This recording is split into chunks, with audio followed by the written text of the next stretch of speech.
दोस्तों चलिए शुरू करते हैं। আজকে আমি খুব খুশি। দুপুর 12টার পর থেকে খুব খুশি, ইলেকশনের রেজাল্টটা আসার পর থেকে। একদিকে খুব খুশি, একদিকে আবার একটু খারাপও লাগছে। খাও মা কসম। এই কারণে যে আমাদের পিসি তো আমাদের ছেড়ে চলে যাচ্ছে, কিন্তু তার সুন্দর সুন্দর ভাষণগুলো আমরা মিস করব।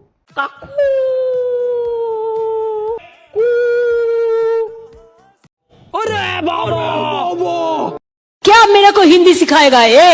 हम तो उसको कान पकड़ के हिंदी सिखा देगा। हम लोग भी 5